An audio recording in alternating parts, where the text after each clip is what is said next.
Vamos torcer para o Google não cair hoje de novo, né? Para a gente não perder a aula. Ontem eu achei que era a minha internet, olha só. E o negócio foi no mundo inteiro. Então, pessoal, começamos hoje na parte de linguagem livre de contexto, capítulo 2 do livro. Então, já sugiro aí que vocês façam a leitura desse capítulo, né? Opa. Então, é o material, né? Até dei uma mexida nele, vou dar uma melhorada ainda. Está disponível, né? Esses slides aqui, né? Só para deixar bem claro. Esse material está disponível aqui, ó, material de apoio, slides de aulas, das aulas, linguagem de contexto, é o terceiro e segundo slide aqui, tá? Então, esses 5 slides aqui, pessoal, cada um é referente a um capítulo do livro do Sitzer. Eu estou utilizando ele como livro guia aqui, né, para a parte teórica. E complemento, né, com material de outros 2 livros também que eu indiquei como livro texto de teoria. Então, na primeira parte da disciplina, a gente vai estar mais focado na teoria e, né, sempre que possível, migrando para a prática, desenvolvendo parte do projeto nosso compilador. Do meio para o fim, nós vamos trabalhar com a parte de compiladores, praticamente, né? E aí, o livro que a gente vai usar é principalmente o livro do Arro, que é esse segundo título aqui, tá? Esse outro título aqui também. A outra coisa que eu queria comentar com vocês aqui é que eu já liberei, né, a descrição da atividade relacionada à implementação de código, tá? E para essa semana também vai ter mais uma lista de exercícios referentes aos assuntos a serem apresentados agora, na aula de hoje e amanhã, certo? Amanhã não vai ser aula prática de novo, vai ser uma aula teórica, porque eu acabei ficando atrasada aí com o que eu havia previsto, tá? Eu deixei um tempo bem grande, né, para vocês fazerem, mas não deixa para a última hora, porque senão fica muito apertado, pessoal. Não é boa prática deixar assim para o último momento, não, né? Só revendo aqui rapidamente, a prática é o seguinte: tem um código fonte disponível, foi o que eu apresentei vocês na última aula, né? Eu já expliquei como é que vocês têm que configurar o ambiente aí, poder utilizar a ferramenta que faz a criação, né, do analisador léxico a partir de um arquivo de especificação, que é esse aqui, né? Esse é o arquivo de especificação léxico. Tem que olhar, entrar no Moodle, você vai ver, mas eu acho que em janeiro que é para entregar.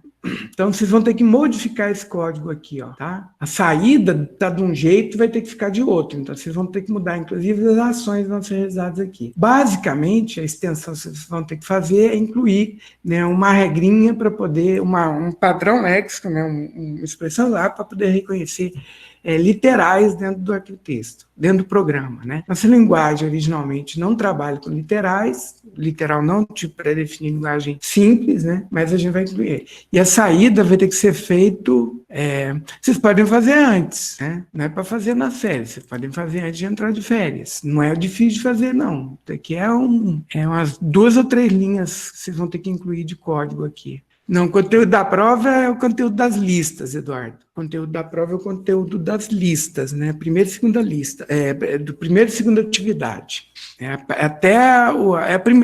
O primeiro e segundo conjunto de slides que eu utilizei aqui. Não, a FN para expressão regular, não. Pode ter coisa da primeira lista também, né? Parte de fundamento, direto e indiretamente vai cair.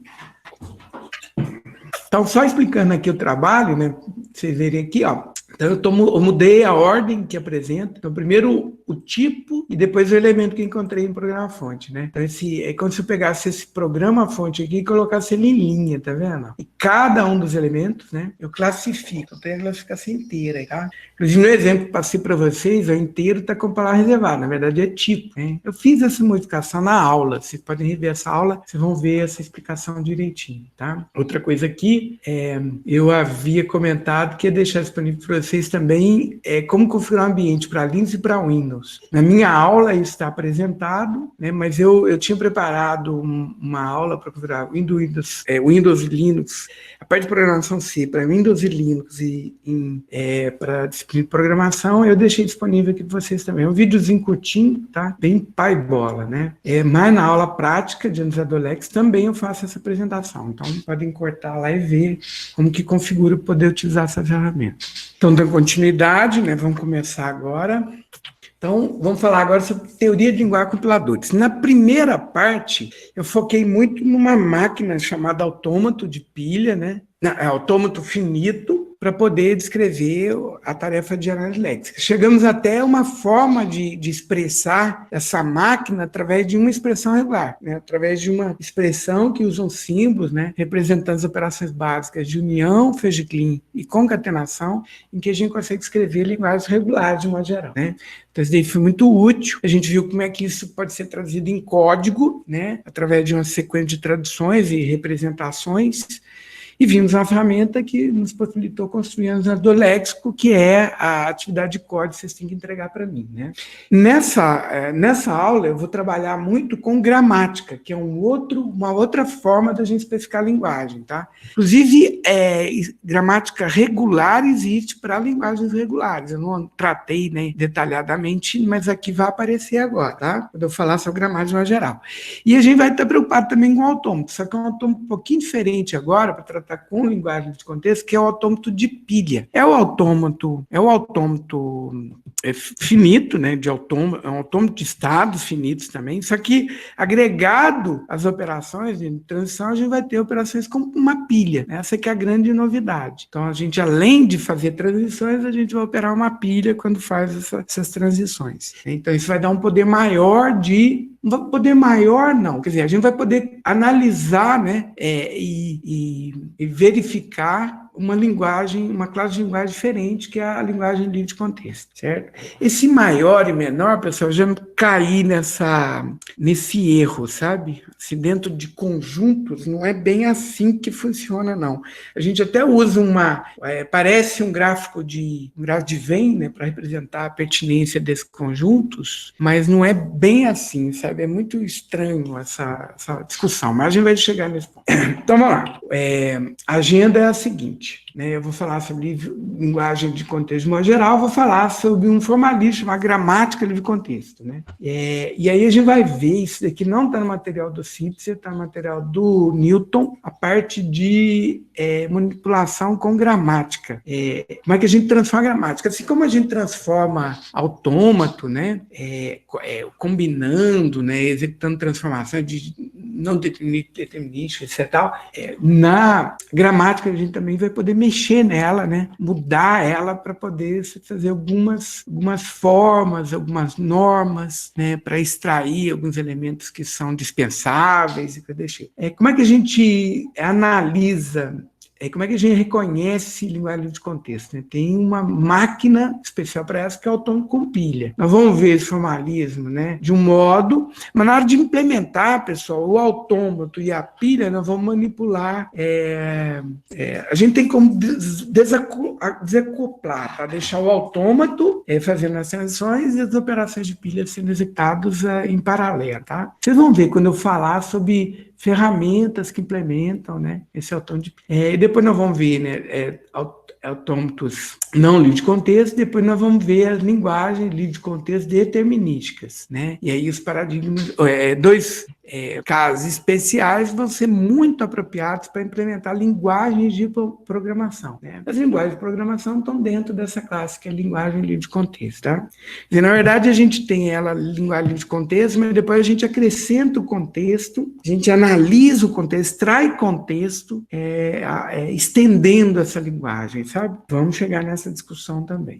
Então, vamos ver linguagem de contexto. Nós finalizamos a aula de ontem, inclusive, nós apresentei a vocês, né, um lema de bombeamento, para demonstrar, por exemplo, que ON e N não pode ser descrito usando linguagem regular, né? Então, tem lá o lema de bombeamento, que a gente consegue demonstrar que isso daqui não é regular. A gente não consegue, né, fazer aquelas 4 regrinhas lá, né, que caracterizam aquelas 4 propriedades, né, que caracterizam a linguagem irregular, né? As linguagens que podem ser descritas usando gramática livre de contexto, que é o método mais poderoso para descrever linguagem. Eu estou lendo isso agora e estou falando mais poderoso, né? Mas eu devo ter extraído isso do livro do Cipser em algum lugar. Depois eu vou me certificar desse poderoso aí, que ficou meio forte demais, mas tudo bem. Esse método é usado para escrever e analisar construções sintáticas encontradas na maioria das linguagens de programação. Na verdade, é um caso especial da gramática livre de contexto, né, que a gente vai usar para isso. A gramática livre de contexto descreve linguagem livre de contexto, né? Então, a gente está vendo classes de linguagem aqui, né?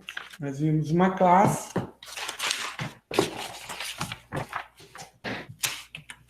nós vimos uma classe, que é a linguagem regular, e para poder atacar isso aqui, a gente viu vários formalismos, né? Nós vimos autômato finito determinístico, autômato finito não determinístico, nós vimos expressão regular, nós não vimos, né? Mas existe também outro formalismo chamado gramática regular para isso, né? Tudo isso aqui foi útil para a gente poder construir uma etapa do nosso compilador chamada analisador léxico, certo? Agora nós vamos trabalhar com a linguagem livre de contexto, né?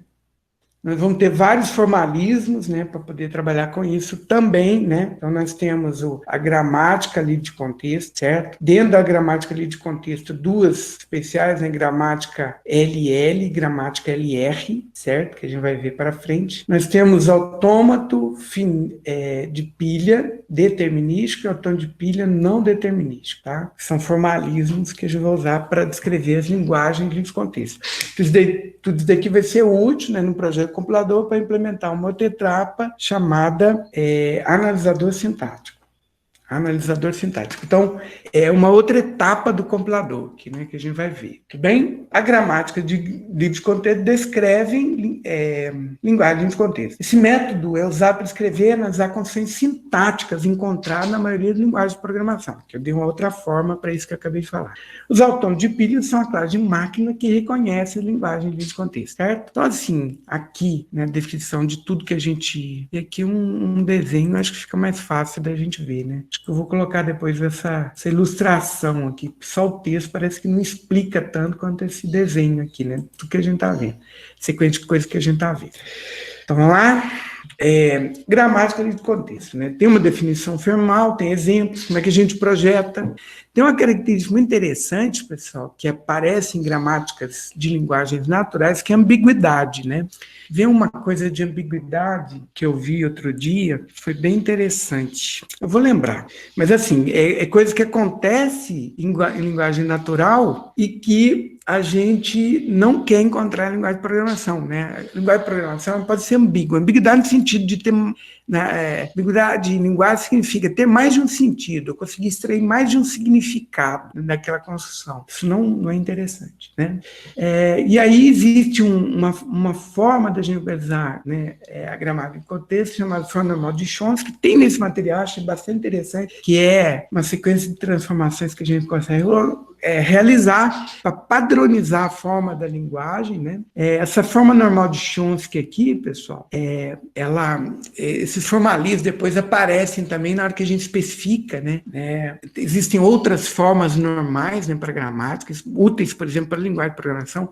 Existe um formalismo chamado BNF, né? Forma normal de Backus-Naur, que é um outro formalismo, mas é interessante a gente ver que a gente consegue transformar a gramática para poder ter uma forma, né? Esse Chomsky aqui é um ativista americano, ele ainda é vivo, tá? Noam Chomsky, deve ter uns 80, 90 anos, casado com uma brasileira, né? Só para vocês terem aí, né, a noção.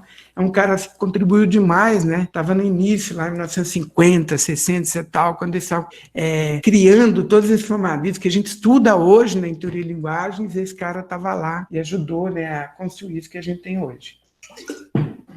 Certo? Então, vamos lá. O que é a gramática? A gramática consiste de uma coleção de regras, né? Então, as regrinhas na gramática, pessoal, vão aparecer nessa forma aqui, ó. Um símbolo, uma setinha e uma sequência de símbolos, né? Depois a gente vai ver formalmente quando a gente vai especificar. Assim que a gente fez com o autômato finito, né? Que é uma quíntupla. Na gramática vai ser uma quádrupla, né? Uma tupla, né, de 4 conjuntos, né, que vão representar.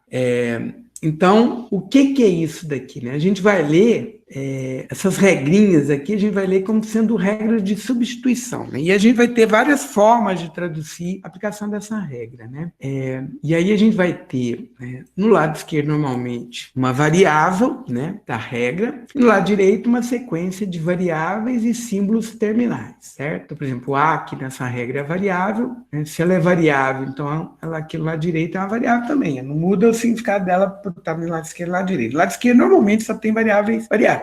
Na gramática de contexto, uma das coisas que caracteriza é que o lado esquerdo de toda a regra só tem uma variável. Uma gramática acessível ao contexto, a gente vai ter uma sequência de variáveis e símbolos no lado esquerdo da regra também. Mas é outra coisa que a gente vai discutir posteriormente. E aí, esse símbolo aqui, a setinha aqui, não é implicação aqui na regra, tá? Em lógica, a gente entende como implicação. Que a gente vai ler como pode ser substituído. É uma regra de substituição, então, a gente pode substituir por 0, A ou 1. Então, é uma regra de substituição. Tem uma variável desse conjunto de variáveis aqui que a gente chama de variável inicial, variável de partida, o símbolo de partida. Nesse exemplo, as variáveis são A e B, e os terminais é tudo que está lá direito e que não é variável. O que está lá direito e não é variável? O 0 está lá direito e não é variável. O 1 está lá direito e não é variável. O B é variável, está lá à esquerda também. E o cerquilha está lá direito e não é variável, então é um terminal, símbolo terminal.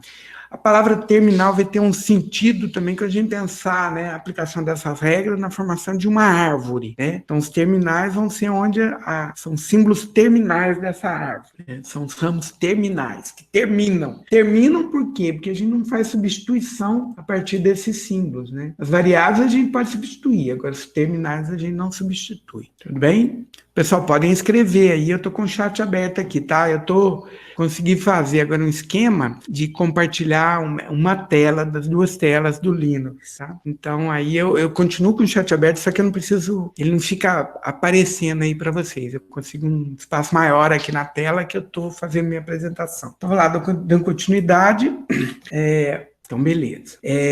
Uma gramática gera uma linguagem, da mesma forma que um autômato gera uma linguagem, a expressão regular gera uma linguagem, Então a gramática gera uma linguagem também, Como é que a gente faz? A gente escreve a variável inicial, Normalmente a variável esquerda é a primeira regra, ou então quando a gente usar uma definição formal, a gente vai ter a variável de partida, O símbolo de partida da gramática, explicitamente informado. Então a gente encontra a variável, a regra para substituir essa variável, trocando pela forma sentencial à direita dessa regra, a gente repete esse ponto até que a gente tenha uma forma sentencial só com símbolos terminais, Então, esse algoritmozinho aqui, desses 3 passos aqui, na verdade 2 passos, O segundo passo é a repetição e aqui é a condição parada. Quando eu tiver uma forma sentencial que não tem variável, aí a gente tem uma sequência que corresponde a uma palavra reconhecida por essa linguagem, tá? Então, um exemplo aqui, Aí, a gente vai usar um símbolo também especial, Esse é o símbolo, a setinha simples, representa a aplicação da regra, a regra de substituição. A pode ser substituído por 0 e 1. A setinha dupla aqui a gente vai traduzir como sendo derivação, tá? Então, significa a aplicação de uma regra. A gente, inclusive, pode numerar a regra, para ficar até mais bonitinho aqui, Quer ver, pessoal? Eu vou dividir essa tela aqui com a tela de desenho para ficar mais fácil de mostrar uma coisa que eu quero mostrar para vocês. Então, eu vou pegar essa regrinha aqui agora, eu vou numerá-la para poder explicar a sequência de derivações aqui, tá? Vai ficar mais claro agora o jeito que eu vou fazer. Inclusive, é uma ferramenta que a gente vai automatizar, vocês vão implementar, inclusive, vai fazer exatamente isso, tá? Então, aqui eu tenho minha gramática. Vou numerar as regras para ficar mais fácil me referir a elas. Então, tem 3 regras, A regra 1, que é A pode ser substituído por 0 A1, a regra 2, que é A pode ser substituído por B, e a regra 3, que é B pode ser substituído por hashtag, tá? Então, através do símbolo de partida, eu vou considerar esse aqui o símbolo de partida, a variável de partida. Então, a partir dessa variável de partida, eu vou fazer derivação. Então, esse símbolo aqui, a gente vai representar uma operação de geração chamado derivação. Ele é parecido, mas difere do símbolo que a gente lê como sendo pode ser substituído por.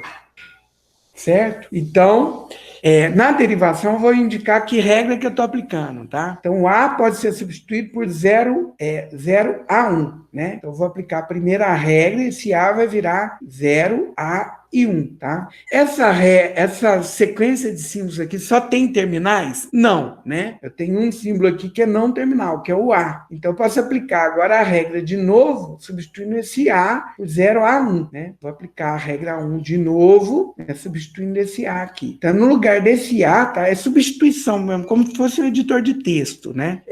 Vou trocar esse A pelo 0A1 de novo. Então, esse 0 continua. No lugar do A, eu vou escrever 0A e 1, né? Que é a substituição, e esse 1 continua também, tá, pessoal? É assim que acontece a substituição, né? E aí eu vou fazer agora esse Azinho aqui, ó. Vou convergir mais rápido aqui para um resultado, né? Então, eu vou substituir esse A agora usando a segunda regra. Então, esse A vai virar B. Então, vai ser o 0, 0. No lugar do A, eu escrevo B e o 1, certo? E para o B, eu só tenho uma regrazinha, né? Que é a terceira regra. Então, aplicando a terceira regra agora, esse B pode virar o hashtag. Né? Eu tenho só símbolos terminais? Tenho só símbolos terminais. Então, a partir do símbolo de partida, eu fiz uma sequência de derivações e obtive isso daqui, ó. Então, essa sequência de símbolos aqui é uma sequência que corresponde a uma palavra reconhecida por essa gramática aqui, ó, tá? É assim que funciona, então, esse esquema de geração, né, de palavras a partir de uma gramática. É o que estava aqui no slide anterior, certo? Uma outra forma de representar essa sequência de substituições é através de uma construção que a gente chama de árvore de derivação, tá? Então, essa mesma sequência aqui, ó, eu poderia representar assim. Então, símbolo de partida vai ser a raiz da árvore. Cada substituição vai ser um nível da árvore. Então, o A substituído por 0 a 1, eu vou representar assim. A é a raiz, 0, o A e o 1 vão ser os filhos dessa raiz. Esse A aqui, ó, sendo substituído por 0 a 1, eu vou representar assim, ó. O A é a raiz dessa subárvore, né? 0, o A e o 1 são os filhos dessa raiz. Esse A derivando B, vão representar assim, A é o pai e B é o filho. Né? E esse B substituindo por hashtag, vão representar assim, né? O B deriva hashtag, né? Então, nós construímos essa árvore, né? Vou desenhar ela aqui de novo, ó, do lado, só que eu vou forçar aqui a barra, colocando essas folhas todas no mesmo nível, tá? Então, olha só, eu estiquei aqui, né, para as folhas ficarem no mesmo nível, né? Assim, elas aparecem, na verdade, nesse nível, do jeito que está aqui, né? Só para vocês poderem ver que a gente tem aqui os terminais, por isso do nome terminal, símbolos terminais, né? São símbolos que terminam a árvore de derivação. Não posso derivar, não tem uma regrinha terminal deriva alguma coisa. Ele é terminal porque não tem regra para ele. Né? Então, se eu consigo construir uma árvore de derivação, significa que essa palavra aqui existe naquela linguagem, certo? Na linguagem gerada por essa gramática. Né? Então, vou na continuidade aqui. Formalmente, pessoal, uma gramática é definida através de uma quádrupla. Né? Então, uma definição bem fácil, né, para as coisas seria assim: de um autômato finito é uma quíntupla e uma gramática é uma quádrupla. Né? Quer dizer, mas não dissemos nada se a gente disser quais são esses 4 elementos, né, que descrevem formalmente a minha gramática. Os 4 elementos que descrevem formalmente a gramática são o conjunto das variáveis, né, o conjunto dos conjuntos finitos, são conjuntos finitos, tá? O conjunto finito das variáveis que eu vou usar na minha gramática, conjunto finito dos terminais, né? A gente usa o mesmo símbolo sigma aqui, né? Se assemelha ao vocabulário lá do nosso autômato finito determinístico. Só que aqui a gente vai dar o nome de terminais. O conjunto de regras, né, as regras, se assemelha lá no autômato finito determinístico com a tabela de transição, né? É como se fosse uma tabelinha também, só que assim, essa tabela vai ter o seguinte formato, né? Do lado esquerdo, a gente vai ter uma variável do conjunto de variáveis, né? E no lado direito, uma sequência, né? Possivelmente vazia de símbolos, né? De variáveis e terminais da minha gramática, né? Então, formalmente, né, um conjunto de regras, x pode ser w, em que x pertence a uma variável e w pertence a uma sequência sequência de símbolos, né, variáveis unida a terminais. Aqui é a operação Fecheclean mesmo, tá? Então é tudo que eu consigo escrever, sequências que eu consigo escrever com variáveis e terminais, né? Zero ou mais vezes, né? Aquela notação Fecheclean é muito útil, inclusive, para especificar gramática aqui. P é o símbolo de partida, P é o símbolo de partida, né? Ou o símbolo inicial.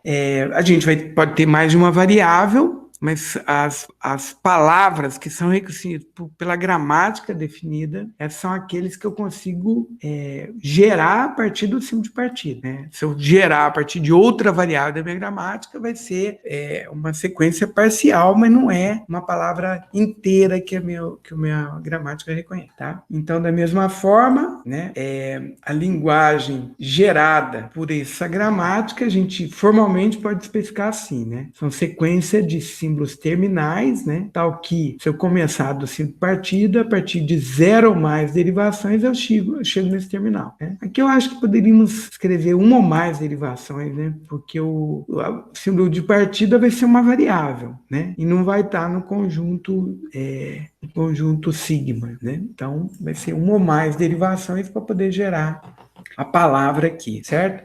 Olha aqui, pessoal, uma outra forma, né, através de notação de conjunto, agora usando o formalismo de gramática para poder descrever linguagens, certo?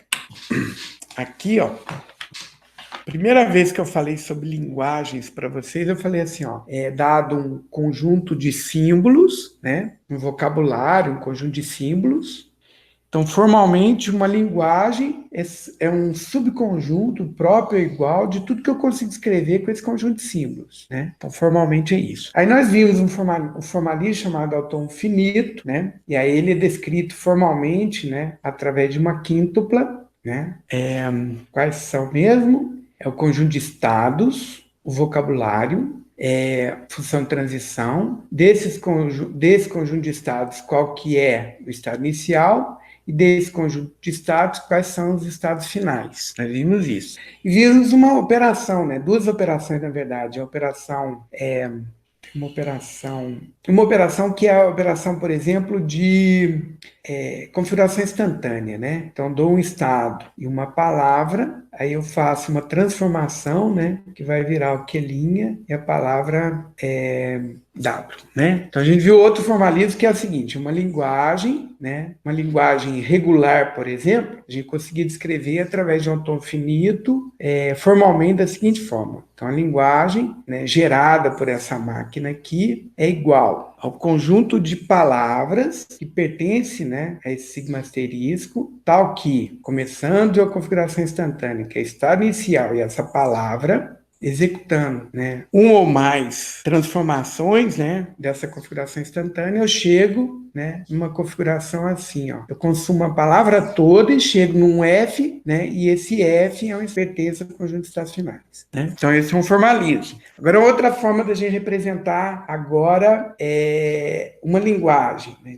dada uma gramática que, formalmente, né, é um conjunto de variáveis, né, um conjunto de símbolos, né, um conjunto de regras e um símbolo de partida, né? Então, usando essa gramática também, eu posso descrever uma linguagem como sendo a linguagem definida por essa gramática né? Então, formalmente, palavras que pertencem a todos a conjunto de símbolos, né? Desses símbolos, tal que, se eu começar do símbolo de partida, executar uma operação chamada derivação, né? Zero ou mais vezes, eu consigo produzir essa palavra, né?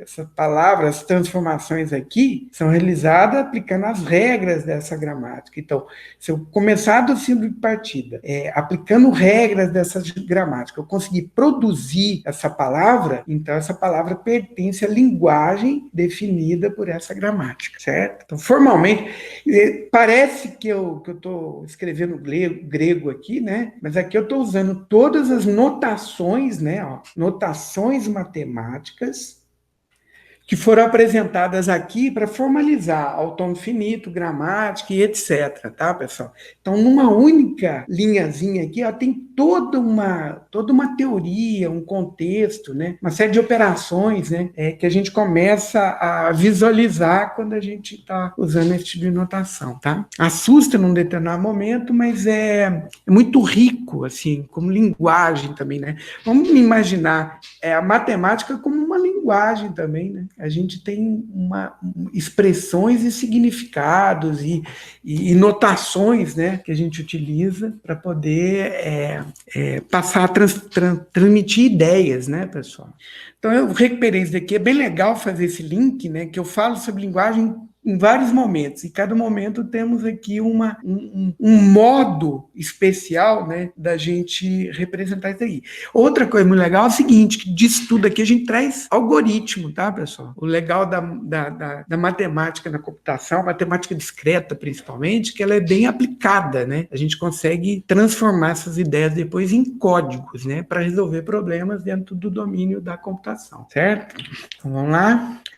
Então, vamos dar um exemplo aqui, né, do agrado de contexto. Elas são usadas para definir, né, para especificar e através de definições indutivas, representar o que a gente chama de sintaxe das linguagens de programação, né? Vamos usar uma gramática para especificar, por exemplo, uma linguagem que depois vai ser utilizada, agregada ao nosso analisador léxico, tá? A gente vai usar isso para construir o que a gente vai chamar de analisador sintático da nossa linguagem de programação. Vamos ver um exemplo aqui, uma linguagem bem simples, uma linguagem de atribuições, né? Uma linguagem que o único comando aqui é atribuição. Então, para ficar mais curto, tá, pessoal? Na hora que a gente for especificar usando ferramenta, nós vamos poder usar nomes no lugar das variáveis aqui. Mas para ficar mais curta a nossa definição formal, né? E aqui um exemplo, nessa nossa linguagem de atribuições, eu estou usando só letras, né, para as operações. Então, C aqui representa comando, que é um comando de atribuição ou uma sequência de comandos, né, separados por ponto e vírgula. Isso daqui aparece dessa forma aqui, praticamente, né, em linguagem de programação. Isso aqui a gente está fazendo formalmente, para vocês poderem ver, né, como é que a gente vai ligar com a outra. E aqui representa para mim expressões, né? Expressão pode ser o quê? Um I, que é um identificador, ou, né, o EOE, ou uma expressão em parênteses, né? O EOE aqui é uma expressão, operação-expressão, ou uma expressão em parênteses. Operador pode ser o mais ou vezes, né? E o identificador pode ser o A ou B. Na verdade, aqui em linguagem de programação,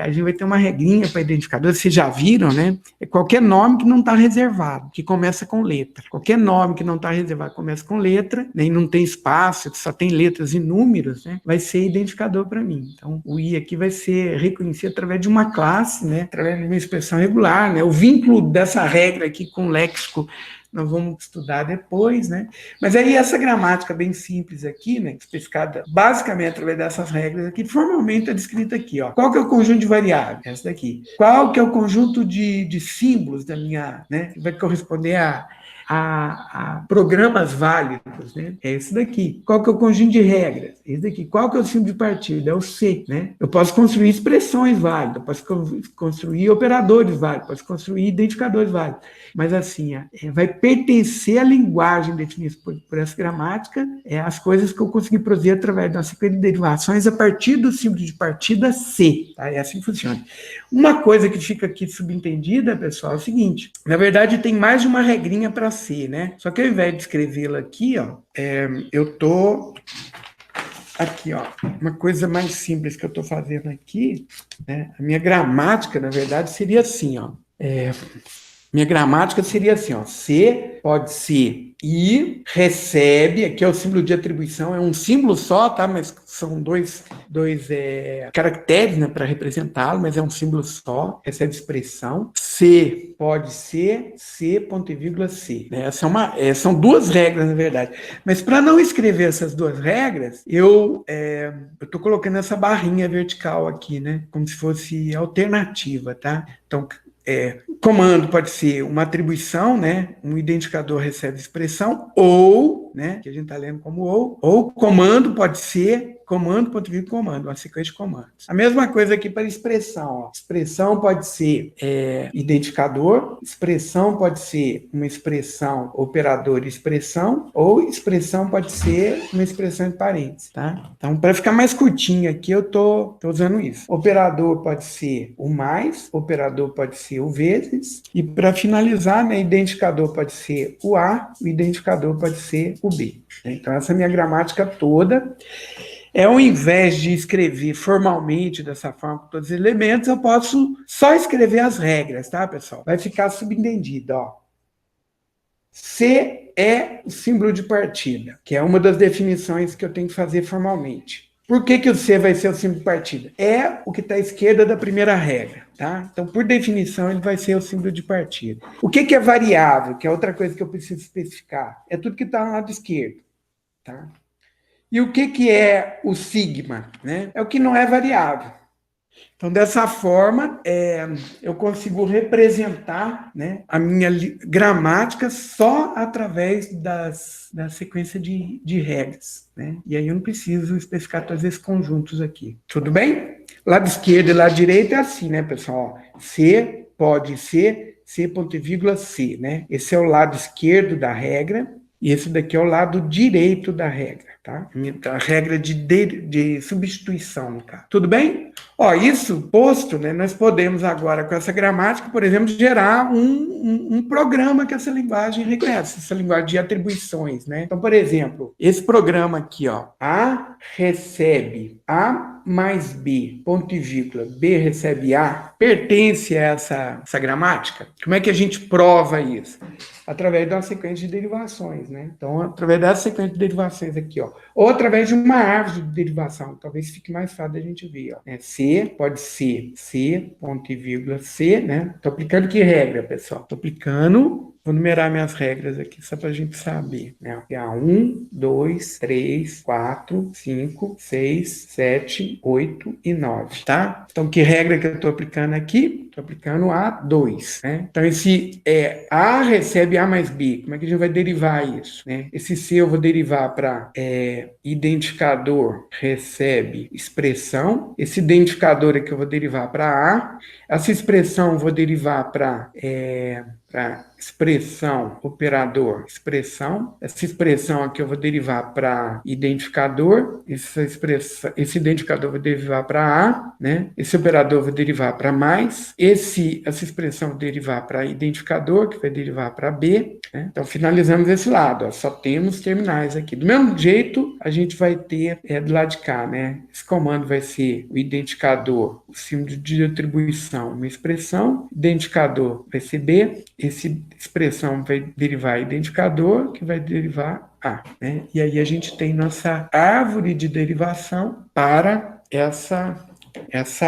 esse comando aqui. Né? Percebam que cada pedaço aqui da minha árvore corresponde à aplicação de uma regra, tá? Então, se eu conseguir construir a árvore, significa que isso daqui pertence à linguagem definida por essa gramática. Conseguem perceber? Então, quando a gente está fazendo a parte... quando o compilador faz verificação de sintaxe, pessoal, basicamente é isso que ele faz, né? Explícita ou implicitamente, ele verifica, né, através da aplicação da regra, se todos os comandos, todas as sequências aqui correspondem a construções válidas, né?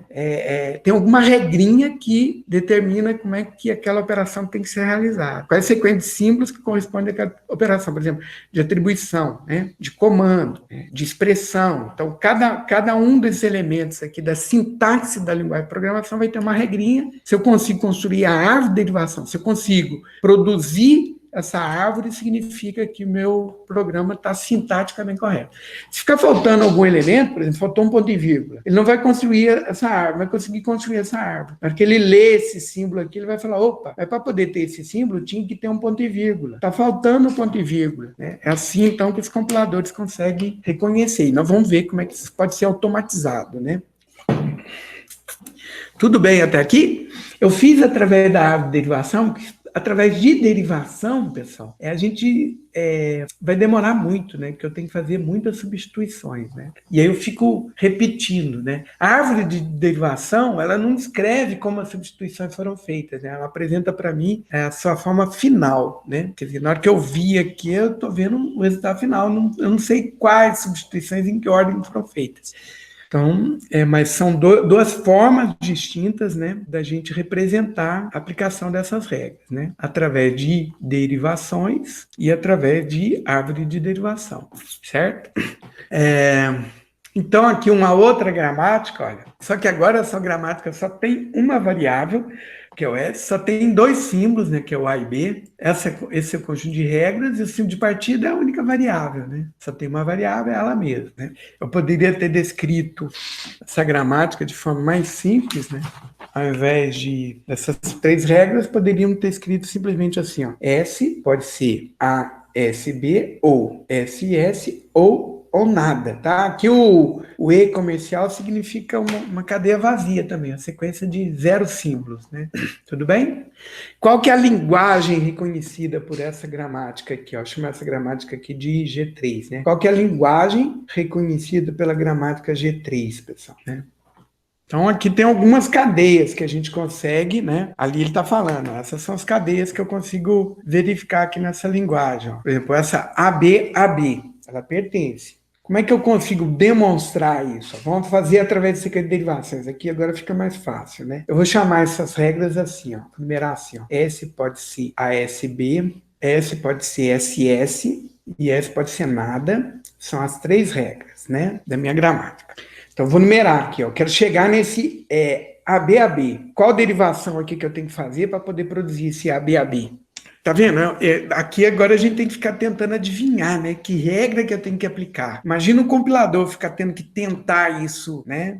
Aleatoriamente. Então, a gente tem como formatar essa gramática de um jeito que a gente possa automatizar esse processo de escolha da regra, tá, pessoal? Que a gente vai ver, nós não vamos conseguir ver isso antes do Natal, nós vamos ver lá em janeiro, mas vocês vão ver que é possível da gente automatizar, né? Qual das três regras que eu tenho que usar aqui para poder, né, produzir essa sequência, né? Qual que vocês acham? Vamos tentar um, então, né? Eu quero produzir AB, né? Então, vamos lá. Se eu aplicar um, como é que vai ficar? O S eu vou substituir por ASB. Só tem uma variável aqui, só ela pode ser substituída. De novo, eu tenho três regras. Qual regra que eu vou usar para substituir essa variável? Um de novo. Então, na hora que eu substituir esse S aqui por um de novo, vai ficar assim, ó, o A. No lugar desse S, eu vou trocar por ASB. Então, vai ficar ASB e o B. Opa, mas eu não estou produzindo AB, ó. Cadê o AB? Não deu certo, não, né? Então, vamos tirar isso. Não é essa sequência. O Pedro está dando outra sugestão. 2, 1, 1. Vamos ver. Eu acho que não vai dar certo também, mas vamos ver, ó. S pode ser, aplicando a regra 2, vai ficar SS. Ah, tá. Então deu, né? SS. Agora, olha só que interessante. Nós temos a possibilidade de trocar uma ou outra variável, tá? E aí, pessoal, nós vamos ter uma definição, né? Se eu fizer a substituição, né, numa forma sentencial, a variável mais à esquerda, a gente vai chamar isso de derivação mais à esquerda. Se nessa forma sentencial eu substituir agora a variável mais à direita, nós vamos chamar isso aqui de derivação mais à direita. Então, essa é uma outra definição que a gente vai ver também, tá? Então, a gente vai ter ferramentas que vão fazer, quando estiver verificando sintaxe, né, aplicando essas regras, vão produzir depois derivações mais à esquerda ou mais à direita, né? Quer dizer, um programa de computador que for tentar, ele vai ou por um caminho ou por outro, né? Não dá para fazer os dois ao mesmo tempo. Então, vamos fazer aqui derivação mais à esquerda. Então, eu vou substituir aqui, ó, né, esse S. Nesse caso aqui não vai... No final a gente vai chegar a menos, mas não tem problema. Se eu substituir esse S agora aplicando a regra 1, então esse S vai virar ASB. Então vai ficar ASB e S, né? Ó, esse S continua. Eu troquei esse S por esse ASB, o outro S continua. Tudo bem? Então vamos continuar fazendo substituições mais à esquerda. Esse S agora, como é que eu faço ele sumir aqui dessa sequência? Substituindo por nada, né? Se eu substituir ele por cadeia vazia, aplicando a terceira regra, então vai dar AB e o S, né? Agora, esse S, agora, fazendo substituição mais à direita, fazendo substituição mais à esquerda, ele é o símbolo não terminal, é a variável mais à esquerda nessa força semitercial, quer dizer, não tem outra, né? Então, fazendo a substituição dele, aplicando a primeira regra, nós vamos ter AB, A, S, B, né? Aplicando agora a terceira regra, esse S vai sumir, vai virar AB, AB, certo? Conseguiram ver aí? Então, a sequência, né? No final ficou 2, 1, 3, 1 e 3 de novo. É a última aqui que o Lucas, né, escreveu, tá? Então, a gente pode dar a sequência de regras e temos que informar, né? Quem que a gente está substituindo, se é mais à esquerda ou mais à direita, né? Mas eu acho que se a gente fizer a substituição mais à direita, usando a mesma sequência de regras também, vai dar o mesmo resultado. Para esse caso, determinadas gramáticas podem dar um resultado diferente, né? Pessoal, essa linguagem muito simples, ela está embutida nas regras das linguagens de programação, tá? Não só linguagem de programação, né? Por exemplo, esse tipo de regra aqui aparece para tags, né? Numa linguagem XML, por exemplo. Toda tag de abertura tem que ter a tag de fechamento correspondente, né? Se tiver a tag de abertura, tem que ter a tag de fechamento, né? E aí, assim, eu garanto que se tem A, tem que ter B, né? A linguagem aqui, a linguagem, eu não vou tentar descrever usando notação de conjunto, porque ela é um pouco mais elaborada do que eu tinha imaginado originalmente, por causa das regrinhas aqui, né? Sem essa regrinha aqui, aí ficaria uma linguagem diferente, tá, pessoal? Essa linguagem aqui, S pode ser ASB e S pode ser nada, é uma linguagemzinha diferente, né? Essa linguagem eu consegui descrever usando notação de conjunto. A linguagem que eu chamava aqui de G4. Linguagem reconhecida por G4 é o conjunto de palavras pertencentes a... Vou colocar aqui o conjunto mesmo, A, B, C de clean, tal que...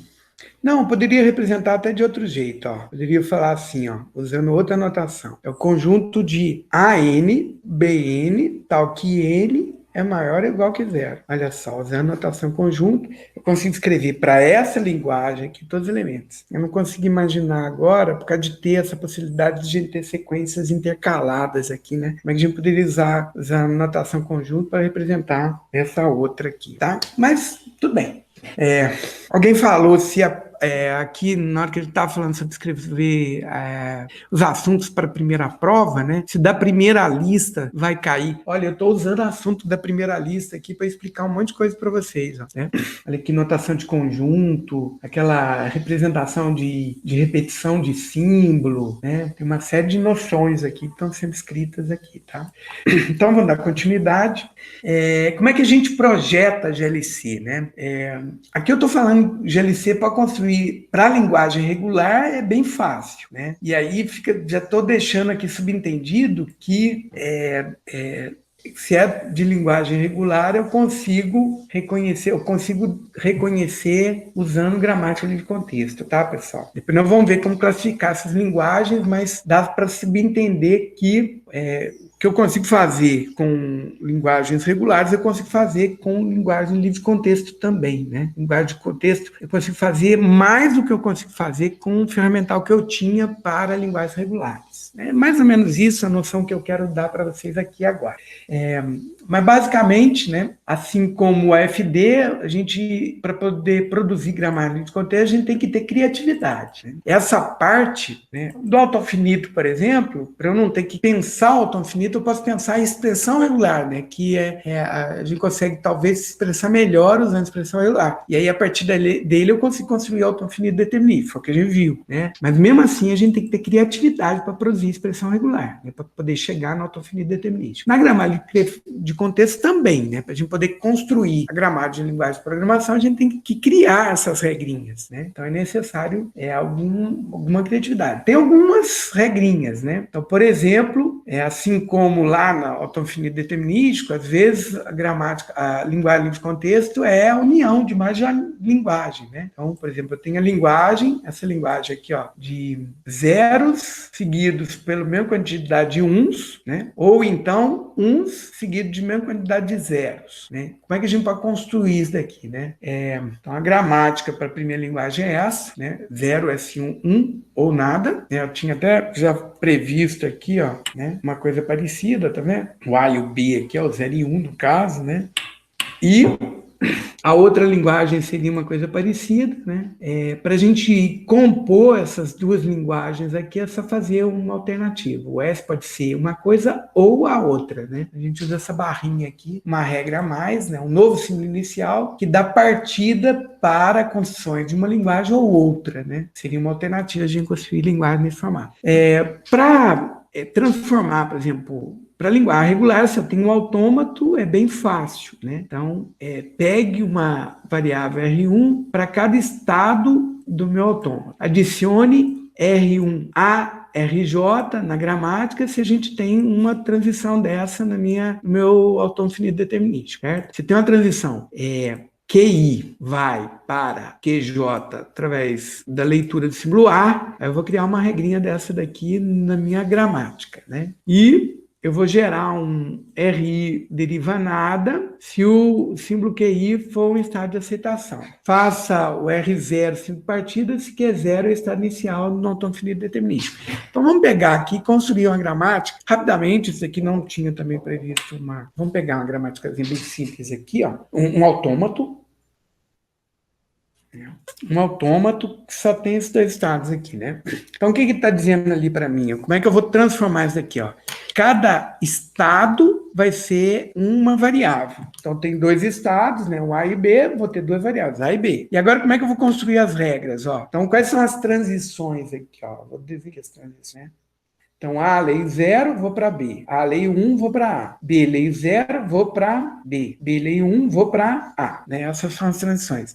Cada transição aqui, né? D, A, lei 0 é igual a B. Quer dizer que vai virar uma regrinha assim, né? A pode ser 0B, né? Então, a gente vai fazer isso para cada um deles, ó. A pode ser 0B. A pode ser 1A. B pode ser 0B. B pode ser 1A, certo? Então, essa é a minha gramática. Pronto. Qual que é o símbolo de partida? É o símbolo inicial aqui, né? Ah, faltou o quê? O símbolo final, eu vou ter uma regrinha para ele, que é B pode ser nada, né? Então, a gente tem uma gramática aqui para definir nossa gramática. E essa gramática aqui tem um nome, como partir de um autômato finito não determinístico, a gente chama isso aqui de gramática regular, tá, pessoal? Tudo bem? Então, essas regrinhas para transformar aqui ficou bem interessante. Eu não havia comentado esse autômato finito determinístico e a notação da gramática, mas é um outro formalismo que a gente pode usar também para linguagens regulares. É a última regrinha aqui, ó. Essa regrinha aqui, ó. Adicione RI pode ser nada se QI for um estado de aceitação, for o estado final. Então, B é o estado de aceitação. E o R0 é o símbolo de partida, porque o Q0 é o símbolo de partida. Então, o A é o símbolo de partida aqui nessa gramática. Então, linguagem da forma L pode ser 0N, 1N, N maior ou igual que 0, pode ser construída através de regras desse tipo aqui, né? R pode ser URV, né? Então, eu quero que, assim, para cada 0 corresponda a um símbolo 1, né? Então, para cada U, eu quero que corresponda a um símbolo V. Toda vez que eu aplicar essa regra, vai aparecer na palavra que está sendo gerada através dessa derivação um U, né? E um V, tá, pessoal? E linguagens mais complexas podem ocorrer estruturas que aparecem recursivamente, né? Então, de certa forma, a regrinha é recursiva, né? O A pode ser um A, né? O A acontece de novo e aí recursivamente, né? Então, as regras, elas são indutivas, são recursivas por definição, né? Assim que acontece. Tudo bem? Então, assim, a gente tem aqui o problema de como criar, né? Gramática, também é criatividade, né? Mas vocês vão ver depois, né? Para as estruturas que a gente vai usar em linguagem de programação, basicamente, a gente já tem receita de bolo para isso, já está mais ou menos sedimentado, né?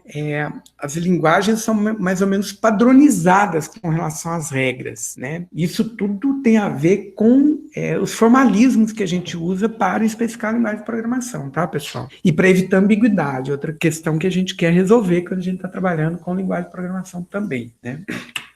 Dando continuidade, ambiguidade, que eu havia comentado com vocês, né? A gramática de contexto, né? Denota ambígua quando existe mais de uma árvore de derivação, né? AD para alguma sentença que a gera. Então, por exemplo, essa gramática aqui, ó. Vou torná-la até mais simples, tá?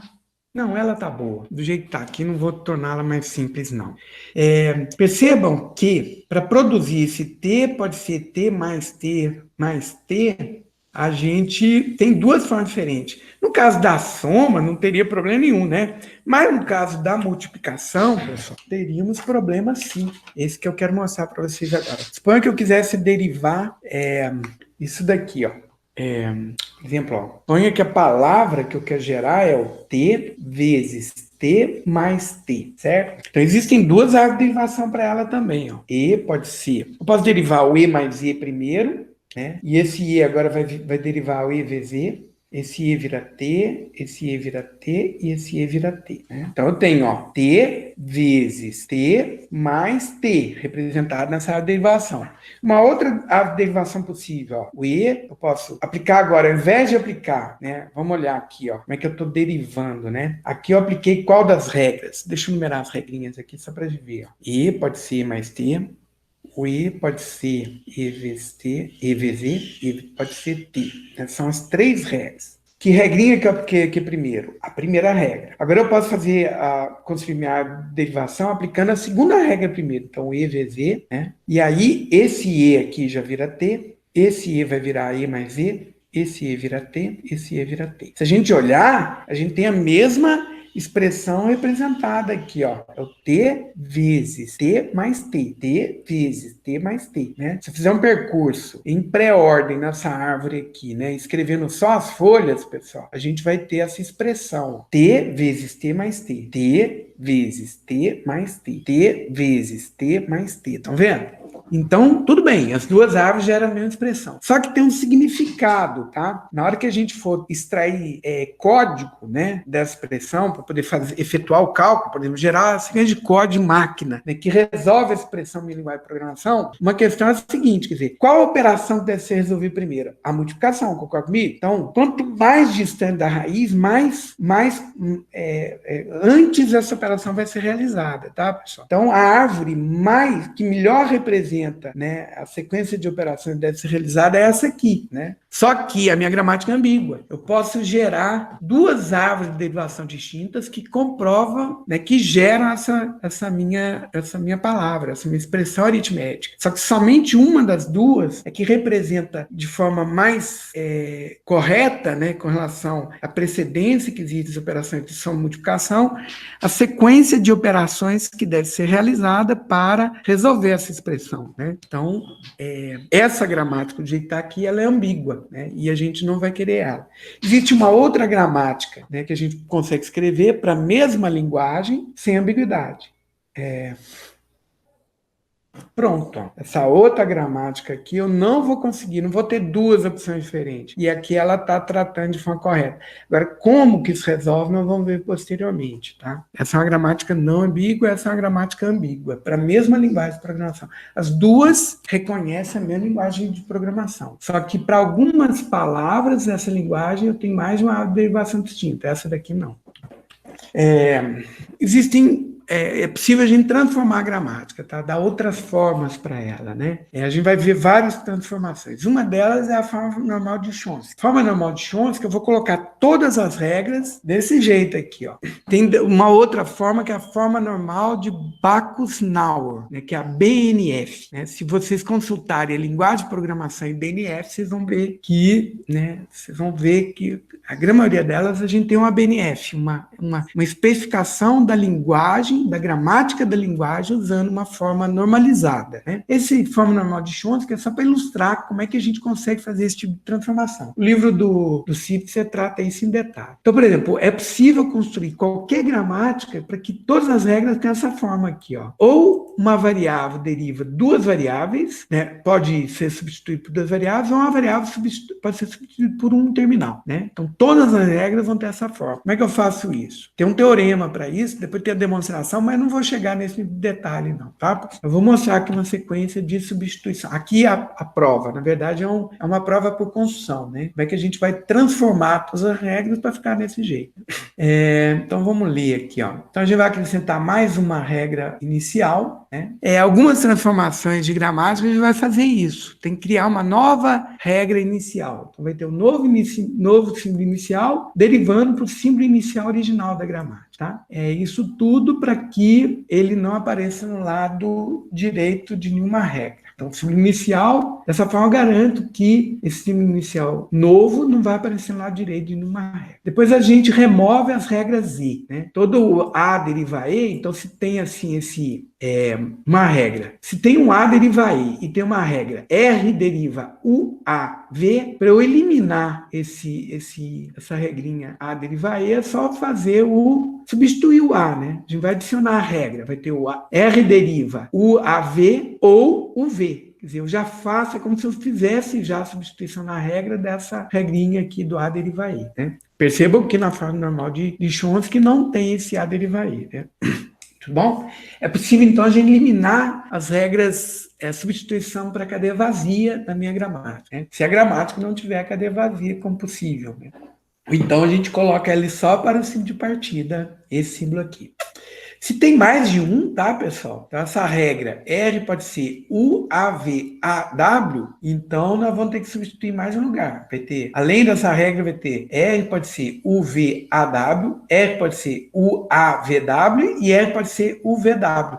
Quer dizer, eu penso todas as possibilidades em que o A vai derivar nada, né? E se tiver A deriva A, o A, R deriva A, o A é vazio, então nós vamos trocar ele por vazio, vai ficar R deriva E, e aí a gente vai ter que fazer agora, aplicar a mesma coisa para os lugares em que o R aparece no lado direito de regra, tá?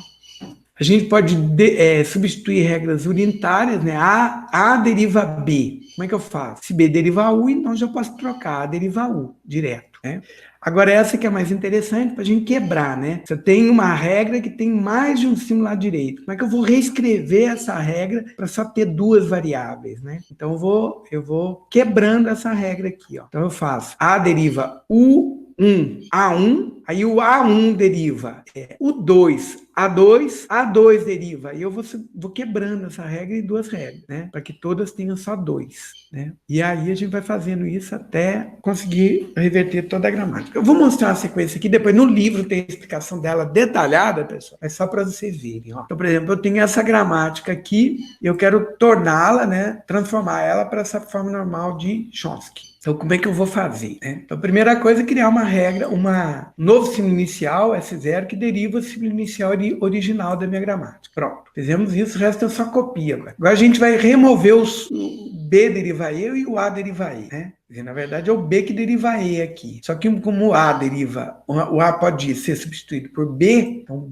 o A também pode ser substituído por nada, né? Então como é que eu substituo? Eu vou olhar todo lugar em que o B aparece no lado direito da regra e aí eu vou reescrevê-lo, né? Então, por exemplo, o B aparece no lado direito dessa regra aqui. Então, se o S pode derivar AB, então o S pode derivar só o A aqui, ó, tá vendo? Então é assim que a gente eliminou o B deriva nada aqui nessa regra. E o A deriva nada, como é que eu elimino esse A deriva nada? Então, vamos olhar, onde é que o A aparece no lado direito? Ele aparece aqui, né? Só aqui que ele aparece no lado direito. Então, nós vamos trocar por todas as substituições por A e nada, né? Então, se o primeiro A for substituído por vazio, o que vai sobrar? SA. Se o segundo A for substituído por vazio, vai ficar o quê? AS. E se os dois A's for substituído por vazio, vai dar o quê? Só o S, né? Então, para eliminar esse A deriva nada aqui, ó, eu vou trocar por essas três regrinhas aqui na regra de S, tá? Agora nós vamos ver como é que a gente vai remover as regras unitárias, né? Então, as regras unitárias é o seguinte, ó. S0 deriva S e S deriva isso tudo. Então, é só copiar, ó. Então, o S0 pode derivar isso tudo também, certo? Foi assim que eu substituí esse S deriva nada. E esse S deriva S é besteira, posso eliminar ele simples, né? Agora o A deriva B e o A deriva S é a mesma história. Eu vou copiar as derivações de B para A, copiar as derivações de S para A também, né? Então, fizemos essas substituições. E, por fim, né, a gente vai quebrar as regrinhas, né, que é aquela última parte lá da demonstração, e a gente vai ter, né, todas as regras agora reescritas. Então, esse, ó, AS, né, S deriva AS, aí virou S deriva A1. Aí o A1 vai ser a SA, né? Assim que a gente derivou. S0 deriva AB. Como é que a gente fez? Criamos um novo símbolo final aqui, U deriva A, e aí colocamos aqui, virou UB. S deriva A, beleza, não tem problema. SA, AS. Percebam que todas as regras, ou tem duas variáveis, ou tem um terminal, né? E aí a gente conseguiu transformar, ó, minha gramática original, que não está formatada segundo essa norma aqui de Chomsky, né? Fazendo a sequência de transformações na forma normal de Chomsky. Tudo bem? Dúvida até aqui, pessoal? Eu sugiro, né, essa última parte aqui que eu falei mais rapidinho aqui, eu vou sugerir vocês darem uma lida no livro. Quer dizer, tem que ler o livro, o capítulo 2 do livro todinho, tá? Que tem essas explicações mais detalhadas aqui. Então, vou sugerir que vocês... O que eu fiz foi aplicar essa sequência aqui, ó. Essa prova por construção. Essa prova por construção são receitas de como é que a gente vai transformar cada uma das regras para, no final, só ter regras nesse formato aqui. Variável deriva duas variáveis ou variável deriva um terminal. Tudo bem? Então tá, na lista de exercícios que eu vou passar, a próxima lista, que é a última que eu vou passar também, tá? Eu vou dar um tempo grande aí para vocês fazerem também. Vai ter exercício desse tipo, tá bem? Essa questão de manipular a gramática vai ser muito útil para vocês poderem adequar as gramáticas da linguagem de programação que vocês querem construir analisadores sintáticos para o formato que as ferramentas vão poder processar, vão poder gerar esses analisadores sintáticos, tá? Tem aqui uma sequência agora que não está no livro do Sipser, eu não encontrei, mas está no livro do Newton, que são outras transformações de gramática para outras formas normais, tá? Para eliminar a recursão à esquerda, eliminar regras unitárias, eliminar variáveis anuláveis e derivações vazias, que eles chamam de derivação lambda aqui, eliminar variáveis inúteis, né? Que nem a gente tem lá os estados não alcançáveis no autônomo finito não determinístico. Eu escrevo uma gramática e eventualmente eu vou ter variáveis não inúteis, que eu vou, através de 5 partidos, eu não consigo chegar nelas, tá? Então é basicamente isso que a gente vai descrever. Eu vou deixar para a aula de amanhã, pessoal, porque senão fica muito cansativo, tudo bem? E aí eu pretendo, na aula de amanhã, finalizar aqui. A parte de LCs determinísticas, eu vou deixar para janeiro, porque... E aí vai ficar bem próximo da próxima atividade prática que a gente vai desenvolver, tá? E a gente vai trabalhar essa parte de teoria aqui, né? Que a gente consegue trabalhar longe da prática, mas na hora que eu for falar sobre gramáticas mais específicas que são apropriadas para a construção de analisadores sintáticos, eu vou deixar isso daqui para quando a gente voltar das férias. Tudo bem? Então, daqui a pouquinho eu abro de novo para tirar dúvidas das listas, né, e da prova, mas aí eu não vou gravar, não. Eu vou finalizando por aqui. Bem, vou parar a gravação.